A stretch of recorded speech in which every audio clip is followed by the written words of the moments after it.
Hey, what's going on, guys? Garden Shed here and welcome. So apologies for mucky view. As you can see, I'm recording in a mirror. I'm not a garage gym poser.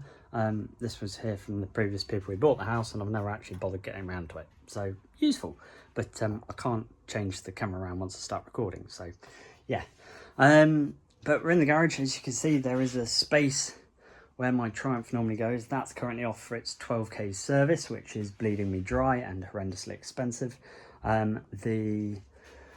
The 12k service and the running costs on the Triumph in general are horrendous. I might actually consider getting rid. I think this year, just on keeping the Tiger on the road, has been about £2,000. The shock went and it's 5,000 miles.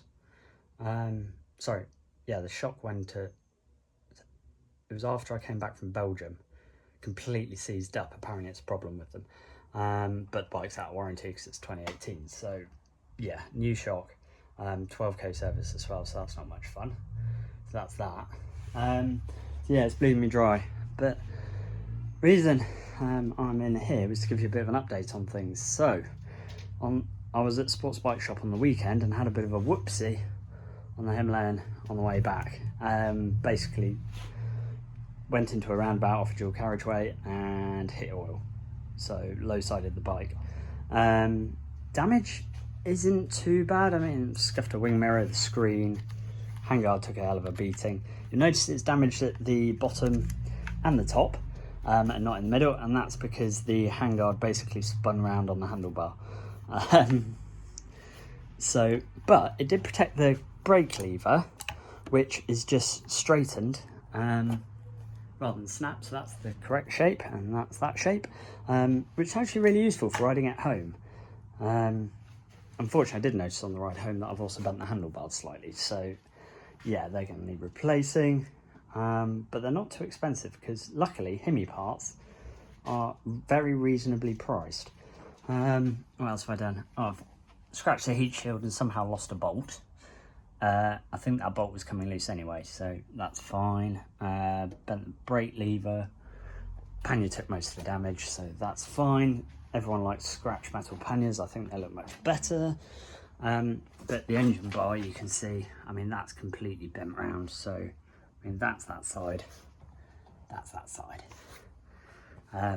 So yeah, that's properly bananaed. This bit, I don't know if you can't really judge the angle there, but this bit basically should run parallel to that, so it should be coming like that, and that's bent out. So yeah, it's not, luckily, or doesn't appear to have hit the engine casing, which is great. It stopped just short of that, so happy days on that. But yeah, luckily again, the engine bars I don't think are too expensive for these, and it did the job. It protected the engine.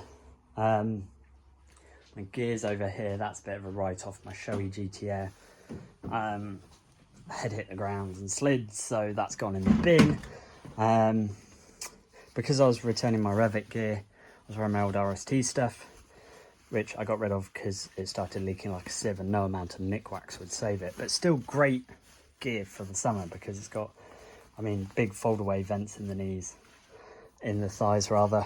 So yeah, that's gone through on the knee, and the jacket's gone through on the collarbone, so that's my mesh jacket dead, which would have been nice in this hot weather, but yeah, just a little bit annoying. But I'm all right, and everyone says that's the main thing, that I'm all right, but yeah, the only thing I did, bruised my knee and sort of felt a bit like I'd fallen down the stairs, all my muscles were aching and stuff, but that was it. So yeah, I was lucky. And I didn't get run over by the car behind me, which also was very lucky. So that's the important part.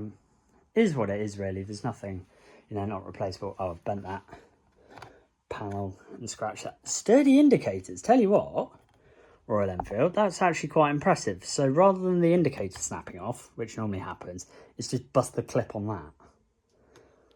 And you can see where the indicator's sort of gone along the ground, so that's quite impressive actually. Very sturdy build by Royal Enfield on that. So yeah, all's well that ends well. So yeah, I'm just thought I'd check in a little bit. Unfortunately, my GTR was the camera that, well, the helmet that I had my camera on, and my drift was on the helmet.